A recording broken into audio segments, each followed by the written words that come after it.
Después de una simple operación, la pareja pudo tener su primer bebé, María Teresa. Pero no es fácil reparar el daño que se le ha hecho a la imagen de María Antonieta durante años.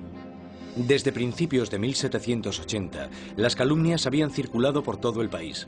Sátiras pornográficas del rey y de la reina, folletos obscenos que se reían de la impotencia de Luis XVI y retrataban a la reina como una ramera promiscua en una corte pervertida y decadente. Cuando la situación en el campo empeora, la opinión de la gente sobre la monarquía empieza a cambiar. Se producen muchas malas cosechas y la inflación aumenta el precio de la harina, llevando a la escasez de la parte esencial de la dieta francesa, el pan. Pero naturalmente estas privaciones acaban a las puertas de Versalles. Mientras los monarcas continúan viviendo en la extravagancia, las quejas se traspasan al papel. A la corte real se le acusa directamente. ¿Sabe por qué hay tanta gente necesitada? ¿Es acaso que su lujoso estilo de vida devora en un día lo que 1 millar de hombres necesitaría para subsistir? ¿Quién es el hombre que está detrás de estas acusaciones? El mismo joven que solo unos años antes felicitó al rey y a la reina por su coronación, Maximilien Robespierre. La gente pronto tendrá un portavoz que pedirá la libertad y la igualdad por la revolución.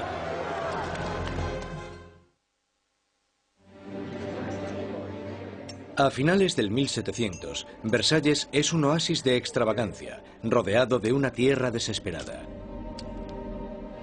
Y con un rey inseguro al mando, Francia está trazándose su camino al desastre. Después de 19 años de matrimonio, Luis tenía 4 hijos. Aún así, como rey sigue siendo impotente. En un intento por demostrar su liderazgo, Luis se mete a hacer reformas financieras, pero su equivocada manera de manejar las finanzas carga a los pobres con muchos impuestos, mientras la nobleza no paga casi nada. Con la economía por los suelos y la gente cada vez más inquieta, parece que incluso Dios está enfadado, golpeando a Francia con el invierno más frío de los últimos 90 años. Si alguna vez hubo intervención divina para empeorar la situación, seguro que fue en el verano de 1788 y la primavera de 1789. En el verano de 1788 había una creciente crisis política desarrollándose en un momento de seria escasez de comida. En 1788, para los franceses, la harina era la esencia de la vida. El pan, su medida de subsistencia. La mayoría de la gente en Francia comía casi 1 kilo de pan al día. El pan era esencial y su subida de precio la notó todo el mundo. Si el precio se doblaba, tenías problemas. Bajo la mala financiación de Luis XVI, el precio de la harina se disparó. Las escasas provisiones se estaban agotando y el precio de una rebanada de pan pronto igualó al sueldo de un mes. El hambre se convirtió en rabia. Surgen disturbios por toda Francia. Se atacan casas. Se roban panaderías y los panaderos, acusados de guardar pan, son linchados allí mismo.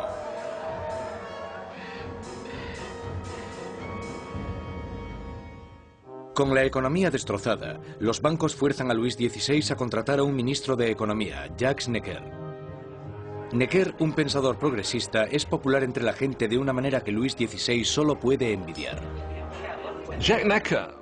Durante la primavera del 89, Jacques Necker fue, sin lugar a dudas, el ministro más popular, porque saltó a la luz pública por sus escritos sobre el deber del gobierno de asegurarse de que haya pan y grano suficiente para todos. Con la nación en crisis fiscal, Necker insta a Luis XVI a convocar una reunión con el tradicional cuerpo representativo del reino, los Estados Generales. Es la primera vez en 175 años que se reúne a estos representantes. Políticamente, Francia estaba organizada en los llamados 3 estados. El primero era el del clero, el segundo el de la nobleza y el tercero el de todos los demás. Y según los cálculos contemporáneos, los primeros dos estados los formaban el 3% de la población y el tercer estado el 97%. Mucha gente pensaba que era muy injusto que este tercer estado, que era la mayoría de la población, tuviese solo un tercio de los diputados. Consideraban injusto que el Parlamento tuviese 3 cámaras y que las 2 cámaras, la de la nobleza y la del clero, pudieran siempre anular la votación de la plebe. 4 de mayo de 1789.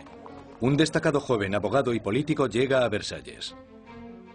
Maximilien Robespierre viene a presentarse ante los Estados Generales como diputado, para ser la voz que pida justicia para la gente que él representa, el tercer estado. Robespierre era un huérfano provinciano que había destacado académicamente con la obtención de una prestigiosa beca, convirtiéndose en un orador elocuente. Un mojigato en apariencia, pero con las ideas muy claras.